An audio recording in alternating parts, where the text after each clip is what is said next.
Ei, você, leitor, leitora, queridos do Portal da Holanda, eu sou Humberto Amorim, estou de volta para mais uma entrevista que eu considero importantíssima, muito importantíssima, para todos nós que moramos no Amazonas e, logicamente, que somos brasileiros e amamos o Brasil. Hoje eu recebo uma personalidade do comércio do estado do Amazonas, mas não é só uma personalidade, é o que o embasa, é todo o histórico que existe por trás do nosso convidado em termos da entidade que ele preside. Eu estou falando da Associação Comercial do Estado do Amazonas, que mês passado celebrou 148 anos de fundação. Está pensando o quê? Isso é muito sério mesmo. Uma entidade que é tradicional, histórica, uma entidade que desde os primórdios, imaginem Manaus, 148 anos atrás. Reparem só. Né? O Teatro Amazonas, há 148 anos atrás, não estava nem construído ainda. Vocês acreditam isso? Não estava construído. E é justamente sobre essa entidade que o presidente Ataliba Filho vem falar com a gente. Vem falar com a gente sobre isso. E eu colhi aqui algumas coisinhas, porque nós não vamos conseguir, nem eu nem o presidente Ataliba, falar de 148 anos no espaço que nós temos aqui. Vamos passar até às 6 horas da tarde aqui conversando sobre essa história maravilhosa da ACA. Então, olha só, a ACA é a mais antiga entidade representativa do segmento empresarial do estado do Amazonas. Ela é um marco na história econômica e social do nosso estado. E vejam só, desde o ciclo da borracha até os dias atuais, a ACA tem direcionado sua energia em prol do desenvolvimento do nosso estado, participando de reuniões, congressos, seminários e workshops, levando, minha gente, as reivindicações e ideais do segmento empresarial para que o segmento tenha sempre tratamento prioritário e necessário para o desenvolvimento e consolidação. Eu que resumi aqui, né, esses 148 anos, porque é justamente sobre isso que nós vamos conversar com o nosso presidente. Mas antes de começar a falar com o presidente da ACA, eu quero fazer ele sorrir. Entendeu? Ele está muito sério aqui na entrevista, e eu resolvi fazer o seguinte, fazer ele sorrir. E como é que eu vou fazer isso? Como será que eu consigo fazer o presidente da ACA sorrir? É muito simples.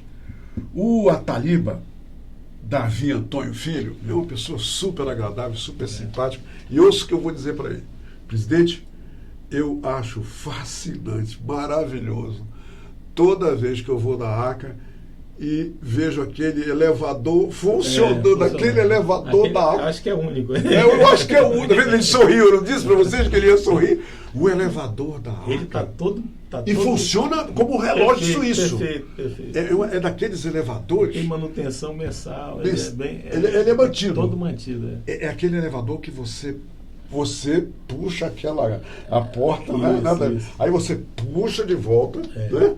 Aí vai lá, aperta, ele toma embalo, toma impulso, aí vai ele. Eu queria te fazer rir e dizer o seguinte, como você é bem-vindo, como é legal te receber aqui no programa. Seja bem-vindo, Ataliba Filho. Eu queria dar boa tarde a você, Humberto, aos seguidores aqui do Portal da Holanda, dizer do prazer que eu tenho de falar sobre a nossa entidade centenária. Ataliba, então bora falar, né? Bora falar. Conta um pouco da história, desde os primórdios da ACA, Ataliba. O que você tem para nos relatar? Eu te diria que tudo começou com a abertura dos portos, né, no período colonial ainda. Houve uma fomentação da navegação fluvial nos nossos rios. E aí alguns empresários se destacaram, como Alexandre Amorim, que foi um pioneiro na navegação. E nós tivemos três ciclos econômicos, que a gente esquece disso. Nós temos o ciclo das drogas do sertão, que foi no período colonial, nesse período se extraiu o cacau selvagem, a nossa... produtos da floresta, né? Semente oleaginosas, a canela, salsa-rapilha. Então, havia esse período que houve esse primeiro ciclo, que era um ciclo totalmente extrativista. Em 1850, um pouquinho mais de 1850, foi apresentado na Academia de Ciências de Paris já esse produto que era o látex, de uma tribo indígena que fantástico. No período os indígenas já usavam o látex, né? Já tinham o conhecimento do látex. E foi apresentado na Academia de Ciências de Paris. E logo em seguida houve a descoberta do látex já para implementar, para industrializar. E em 1871, precisamente a gênese da Associação Comercial, precisamente 18 de junho de 1871. Foi aí quando a associação realmente desabrochou? Nasceu nesse período. E nasceu com o seu presidente, um herói de guerra dos cabanos, militar e comerciante, João Coelho de Miranda Leão. Ele foi o primeiro presidente da ACA. E essa diretoria era composta por Antônio Augusto Alves, que era o secretário, José Joaquim de França, que era o tesoureiro, e Manuel Gomes Lima, Guilherme Moreira, Emílio Moreira, José Moreira. Quem está em Manaus está reconhecendo esses nomes, porque algumas ruas famosas têm esses nomes, né? Deram nome muitas ruas em Manaus. As artérias de Manaus. E isso foi a primeira diretoria, 1877, 1880, 81. Essa primeira diretoria. E eu volto a repetir, antes da inauguração do Teatro Amazonas. Não é verdade? É verdade.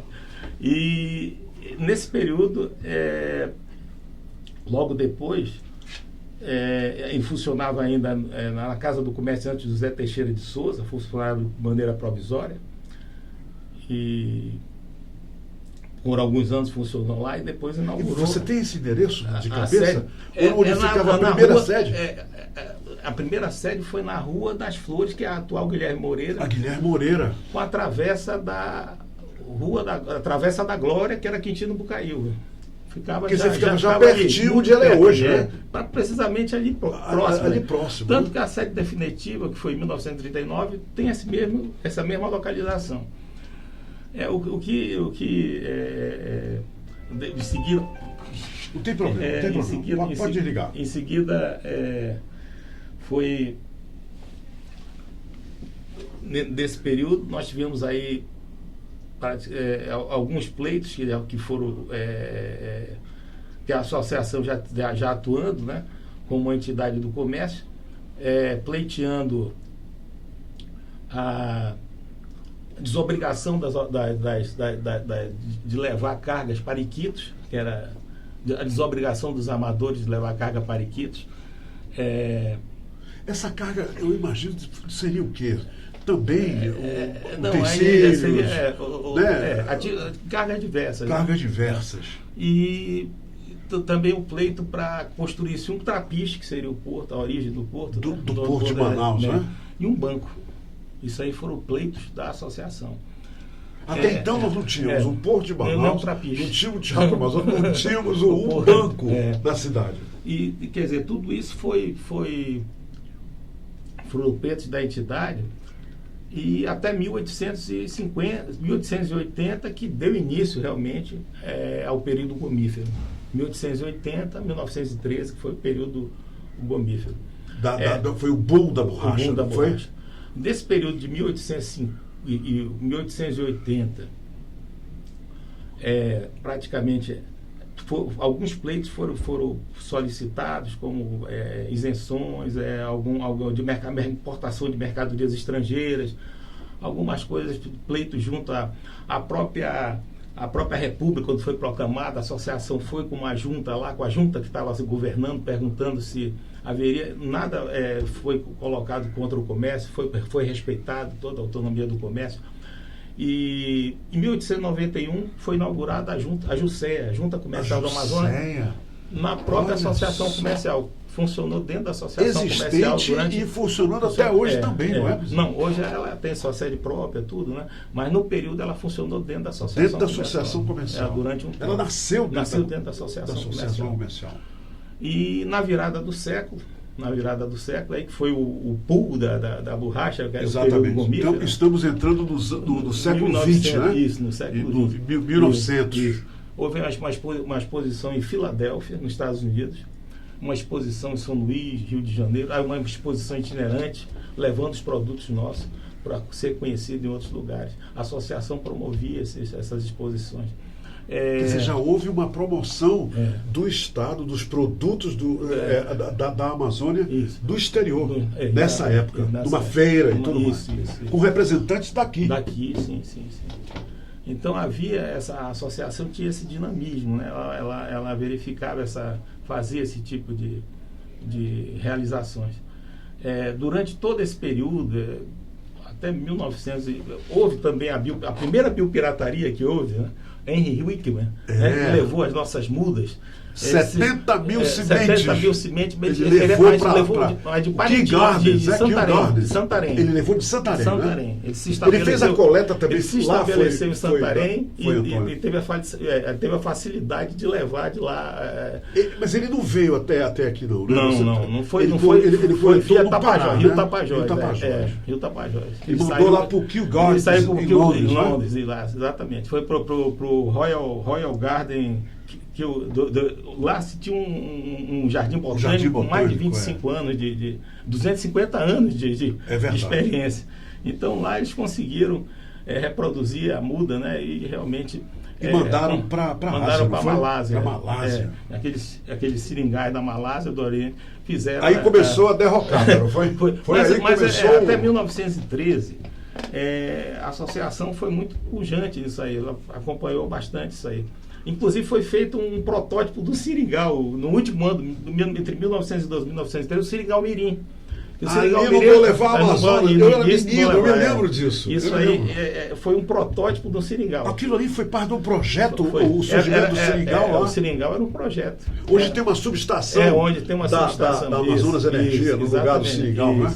E o comendador José Cláudio Mesquita idealizou a faca amazônica, a faca de seringa amazônica, aquela faca, aquele corte, a árvore. Para não matar, para não ocorrer nenhum corte diferente, apenas para tirar a seiva, ele elaborou uma faca de autoria dele. Presidente, só uma coisa, esse seringal mirim lá no Boulevard, era para mostrar para a população, para eles terem ideia de como era um seringal, é isso? Era um experimento, né, para ver como poderia estudar o seringal ali, as melhores, como seriam os plantios, como é que seria o melhor modo operante de trabalhar com o seringal. E esse projeto teve o envolvimento da ACA? Projeto piloto. Olha que coisa, que maravilha. Mas isso veio a derrocada, naturalmente, com os seringais da Malásia, com maior estrutura, maior a parte de logística, tudo facilitando, né? Mas independente disso, a gente fala muito em Porto de Lenha, mas veja, nesse período período gomífero que houve a derrocada, nós tínhamos aí outras atividades, a própria chegada do japonês em 1928, né, com a plantação da juta, com o próprio comendador Joaquim Gonçalves de Araújo, né, o JG de Araújo. Isso aí já é um novo ciclo, presidente? Não, ele ainda não é um novo ciclo, é um segmento, né? E houve, nesse período pós 1913, houve atividades de extrativismo, porém em escala menor. A nossa borracha chegou a ser o segundo produto depois do café em exportação. Quer dizer, foi significativo realmente o período gomífero, mas com essa derrocada, houve atividade econômica ainda no Estado, só que o extrativismo seriam de outros produtos, e destacando o comendador Joaquim Gonçalves de Araújo, inclusive a atividade como a película do Silvino Santos também, que foi filmada e bancada. Porque foi ele que trouxe Silvino Santos para filmar a realidade da época, não é isso? Financiou aquilo lá. E ele acabou, isso é que me fala, reza a lenda, que ele acabou se apaixonando por uma cabocla que ficou por aqui mesmo, né? Ele faleceu em Manaus, não foi? O Silvino Santos? Foi. Inclusive ali perto do, o pessoal diz, ali próximo ao antigo Cine Vitória, ali na 7 de setembro. Ali perto do Palácio Rio Negro. Perto do Palácio Rio Negro, onde era a casa dele. Então houve esse período, houve realmente algum movimento no sentido de... No período de pós-guerra, da Segunda Guerra, se falou muito... Durante a guerra houve demanda de borracha da Amazônia? Durante a guerra houve o Tratado de Washington. Que se tentou retomar a produção da borracha. Da borracha, né? Que houve o tratado e a associação serviu sua sede para que os americanos tentassem. Foi recrutado o soldado da borracha novamente, né? Aí nós estamos falando dos nordestinos que voltaram para a Amazônia, né? Isso. Mas quando terminou a guerra, realmente retomaram os seringais da Malásia e realmente não vingou o tão esperado retomada da borracha, o segundo ciclo da borracha. Mas o que aconteceu? Em 1946, pós-guerra, houve a intenção de trazer desenvolvimento para a Amazônia. Havia uma preocupação do próprio governo federal com isso. Assumiu o Gaspar Dutra logo em seguida. E nós tivemos aqui um deputado federal chamado Francisco Pereira da Silva, Pereirinha. O Pereirinha. No seu mandato de 46 a 51, no final do seu mandato, ele entra com um projeto, se eu não me engano, a lei complementar, uma lei 1310, que ele criava o Porto Franco. Não era Porto Franco. Ele plantou então a semente do nosso projeto da Zona Franca? Isso. Aí, nesse período, o Porto Franco, ele não se elegeu novamente, voltou para Manaus, num cargo público, salvo engano, em uma Secretaria de Segurança. E em 55 ele retoma o cargo dele de parlamentar.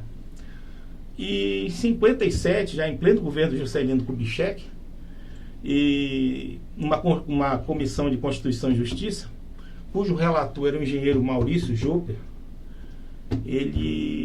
o próprio engenheiro Maurício Joper, sugeriu que se desse o nome de Zona Franca, porque era mais abrangente e realmente satisfaria mais o objetivo do projeto criado. E aí ele foi dado o nome, e se eu não me engano, a lei complementar, a lei especial 3137, eu não sei o certo, lei 3137. E esse período o pessoal diz que dormiu durante 10 anos. A Zona Franca ser operacionalizada, dormiu nos trapiches do Rodway. Tinha lá um galpão onde foi colocado todo esse material. E durante esses 10 anos ficou lá na espera de uma reativação. E no governo militar, por diversas razões... Isso já depois de 64, né? Já. Estamos falando. 67. 67. 28 de fevereiro de 67. Foi o decreto 288 foi publicado. Foi o 288. Que é a operacionalização da Zona Franca. Que nós consideramos como o projeto que criou a Zona Franca. Que criou a Zona Franca. Operacionalizou, botou em prática. Né? Porque nós tínhamos a teoria. Tínhamos a teoria, é isso mesmo. Então, o que acontece? Nesse período, o decreto 288 entra em vigor. Dentro da associação comercial foram criadas as outras entidades, hoje co-irmãs, Federação das Indústrias, Federação do Comércio, Clube de Diretores Lojistas depois, Abrazel depois, mas todas praticamente nasceram no seio da associação comercial. Da ARCA, né? Que maravilha. Então, como aconteceu com a Jusceia muitos anos antes. Exatamente. Então, o que acontece? Nesse período todo, Manaus, a SUFRAMA era um tripé: comércio, indústria e agricultura. O comércio teve um período punjante. A época dos compristas. Exatamente. 68, uma excepcionalidade. Manaus tinha de 67 a 90. Manaus teve uma febre de compras aqui. A Praça de Manaus, o comércio de Manaus, os magazines. Manaus era uma das praças mais movimentadas do comércio. É verdade. E voos extras chegando aqui. Tinha até o turismo de compra. Por isso que eu falei, os compristas, né? Os turistas compristas. Havia o turismo de compra. É verdade. Manaus teve esse pool. Então, nesse período houve o comércio teve ativo bastante. Outro ativo. boom, né? O boom comercial. E a indústria, em 75, passou a ter o índice de nacionalização, também foi se adequando. A agricultura ficou um pouco à margem, mesmo com o distrito agrícola. Então, mas o comércio, na década de 90, houve a lei, o Plano Collor. Sim. E o Plano Collor abriu para as outras unidades da federação a importação. E enfraqueceu o comércio. Isso. Mas, veja, no período Zona Franca, em 67, aí eu até esqueci de colocar, mas vou colocar agora, Manaus experimentou um desenvolvimento, uma explosão de desenvolvimento. Manaus tinha 270 mil habitantes, passou para 700 e pouco da mil. Noite para o dia. Triplicou. Da noite para o dia, é verdade. Então, eu fui aluno do arquiteto Severiano Mário Porto, fiz engenharia, e ele dizia assim, o Paulo Nery botava a mão na cabeça e dizia, o que eu faço? Não tinha o que fazer, porque era uma quantidade... Paulo Nery, o doutor Paulo Pinto Nery, que foi governador, né? interventor. E no período, era praticamente um bairro planejado para 10 invasões. Então Manaus se espraiou, Manaus abriu igual uma teia, né? Então Manaus até hoje, ela tem uma dificuldade na parte de logística, de locomoção dos modais.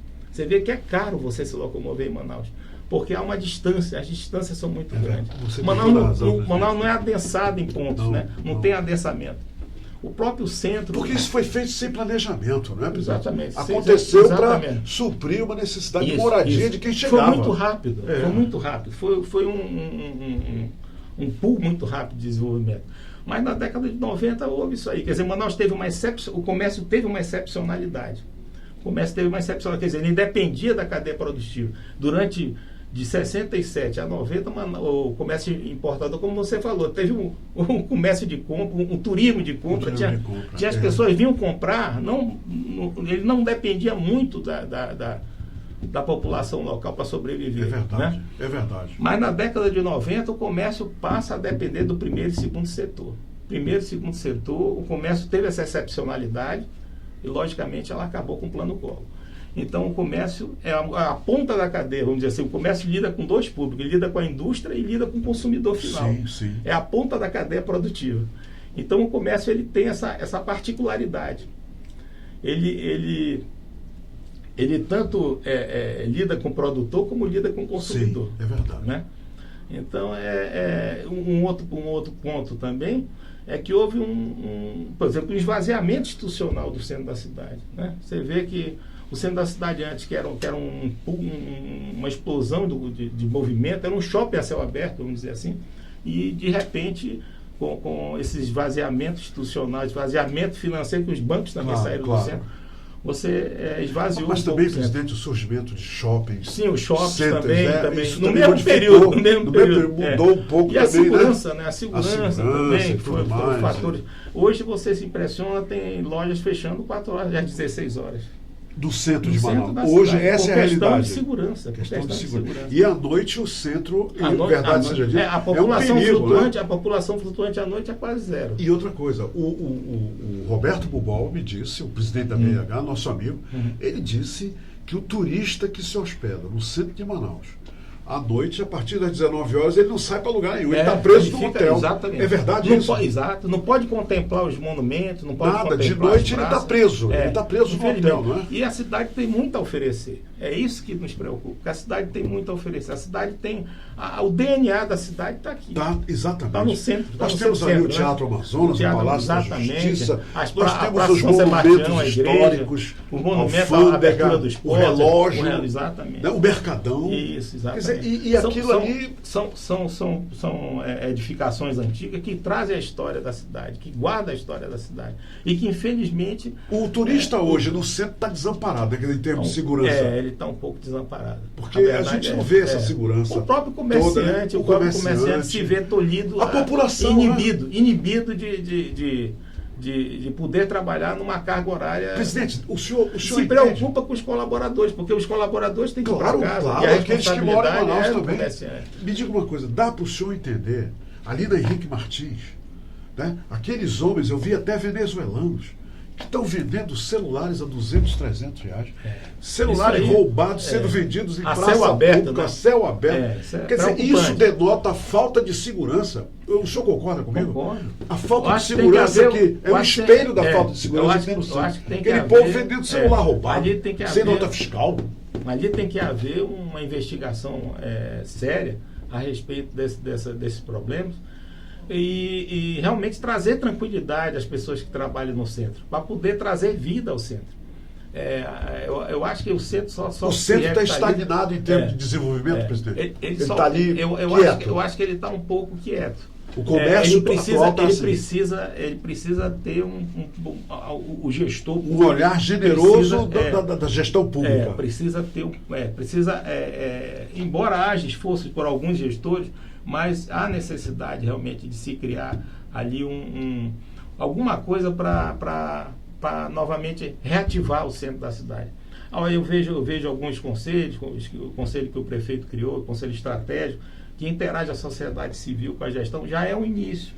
O CODESE também, o Conselho de Desenvolvimento, CODESE é fantástico, também né? é a sociedade civil interagindo com o poder público. Tem que ser feito isso. E que isso tem aí à frente fundamental. personalidades Exatamente. como Ulisses Tapajós, isso. o Romero Pessoas Reis, quer dizer, pessoas que realmente bem intencionadas. estão realmente interessadas em que a cidade progrida, que a cidade se revitalize. Isso é importante. Como o senhor vê, presidente, como o senhor vê, esse seu relato histórico foi uma aula de história. Eu estou muito feliz que o senhor tenha feito esse relato. A juventude, muita gente desconhecia esses fatos é todos. Importante que os jovens vejam isso. É importante que os jovens vejam isso. Como o senhor vê, presidente, hoje, o que está acontecendo, o presidente Jair Bolsonaro vai estar em Manaus depois de amanhã. É importante. Né? A reunião do Conselho de Administração da SUFRAMA. Como é que o novo superintendente da SUFRAMA, Coronel Alfredo, como o senhor vê, vendo do comércio, olhando do ponto de vista do comércio, né, para a SUFRAMA e esses acontecimentos, como o senhor vê a vida do presidente e que perspectivas o senhor tem em relação para o estado do Amazonas, perspectivas positivas com esse acontecimento? Olha, eu vejo assim, eu teria que retornar um pouquinho. Primeiro dizer que o modelo Zona Franca é um modelo constitucionalmente assegurado. Nós temos que mantê-lo, é importante temos mantê-lo. que lutar por ele, não é? Mas com a Revolução 4.0, nós tivemos aí automatizações de linhas, robotizações. Então nós temos aí uma diminuição da capacidade de empregabilidade do modelo. O modelo continua importante. É importante mantê-lo porque ele tem a capacidade de empregar, embora em menor quantidade, e também os empregos indiretos que ele gera é importante. Mas essa Revolução 4.0 está aí, não é? Agora precisa, Humberto, de exatamente criar condições, criar outras matrizes econômicas, que aí seriam matrizes econômicas que seriam sustentáveis, matrizes econômicas como a piscicultura, como o turismo, a biotecnologia com a floresta, exatamente, e tudo mais. São matrizes extremamente necessárias para somar com o modelo existente. E aí sim dá uma tranquilidade para a população do Amazonas. Levar ao interior desenvolvimento. Sim, né? Claro. Levar desenvolvimento. Que nunca foi feito e fazia parte do projeto. Uma atividade sustentável. Nós temos 2 amazônicos que pregavam isso de uma maneira divina, que era o professor Samuel Bechimol. Exatamente. Ele dizia que nós devíamos procurar atividades sustentáveis, que não degradassem a natureza e para somar com a Zona Franca, com o modelo. Ele já pregava isso aí. E lá pelo lado do Pará nós temos o Armando Dias Mendes também, que era um grande intelectual, um sujeito que foi inclusive ministro da Indústria e Comércio, que pregava também que as universidades, as academias tinham que estar voltadas para o empreendedorismo. E não é o que acontece. Né? Nós esperamos que as academias realmente agora se sensibilizem e passam a ter trabalhos voltados para o empreendedorismo. Nós temos aí o CBA, temos aí a Universidade Estadual essa retomada de uma nova realidade para a SUFRAMA, então, para o senhor, presidente, é um fato muito positivo. É positivo. A presença do presidente é positiva, quer dizer, ele está olhando aqui a nossa região. Eu acho que é o momento de se pleitear, e ele mostrou em entrevistas dele que a Amazônia é dos brasileiros, é do Brasil. Então, nós temos que criar condições para que o povo que está aqui possa sobreviver. É uma questão de segurança nacional, sim, mas o povo tem que sobreviver com dignidade. E a maneira como ele tem que sobreviver com dignidade é justamente criando opções que ele possa trabalhar, que ele possa realmente gerar receita, gerar emprego e renda para essas pessoas, para eles poderem trabalhar, para eles poderem sobreviver. Presidente Ataliba, muito obrigado pela entrevista. Eu sei que tudo isso vai acabar desaguando também numa nova fase positiva para o comércio de Manaus, criando novos empregos, porque essa crise afetou o comércio, não foi, presidente? Profundamente. De 2014 até 2018, a pancada foi forte no comércio. E também, o comércio hoje, ele não vive aquela excepcionalidade de ontem. Ele vive um período que ele depende do primeiro e do segundo setor para sobreviver. Nós temos aí uma cadeia produtiva, e o comércio é o último elo da cadeia. Que é o consumo, né? Exatamente. É o último, quer dizer, se os outros segmentos não forem bem, o comércio não vai bem. Exatamente. Então, há uma inter-relação aí de elos que compõem a cadeia produtiva. E o comércio está ali na ponta. Né? Então, nós temos aí um ditado que, para fazer a roda girar do empreendedorismo, para fazer a roda girar de uma maneira vitoriosa, é o empreendedorismo que tem que fazer isso. Né? Essa é a saída. O ciclo da virtuosidade é o empreendedorismo.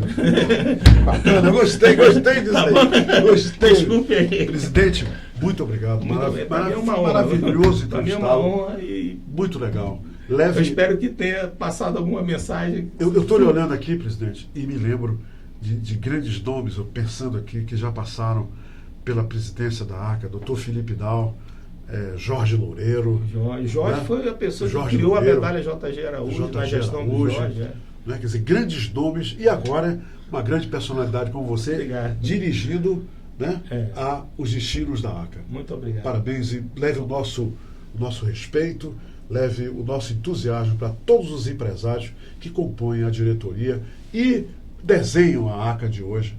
Muito obrigado pela entrevista. Também. Obrigado, presidente. Obrigado mesmo. Muito obrigado. Obrigado, querido. Pronto, minha gente. Levamos uma aula de história, né? Uma aula fantástica da história dos diversos ciclos econômicos da Amazônia, principalmente aqueles da Amazônia aqui no estado do Amazonas, através do presidente Ataliba Filho, da Associação Comercial do Amazonas. Muito obrigado pela companhia. Que legal que vocês estiveram com a gente. Amanhã eu vou receber aqui o Procurador-Geral do Estado do Amazonas, o doutor Adalberto Bezerra de Mello. Alberto Bezerra de Mello vai estar aqui com a gente para conversar e abordar outros assuntos que serão, com certeza, como esses aqui, discutidos com o presidente Ataliba, que serão do nosso maior interesse. Obrigado, gente, pela companhia. Fiquem com Deus. Quero te amar, te amar. Amostragem de pessoas que precisam da sua ajuda. Pessoas que sumiram, saíram de casa, desapareceram, e que num projeto com o Portal do Holanda, entre o Portal do Holanda, através do programa Hora do H e o Ministério Público, eis aí o nome de alguém, o retrato, a fotografia, o pique, eu continuo dizendo retrato, o pique dessas pessoas, ou dessa pessoa que precisa da nossa ajuda. Está aí o telefone, se você viu essa pessoa, vamos ajudá-los a voltar para casa em segurança. Até amanhã, minha gente. Se quero te amar e te amar, e te amar muitos anos, cuida bem de mim. Então misture tudo dentro de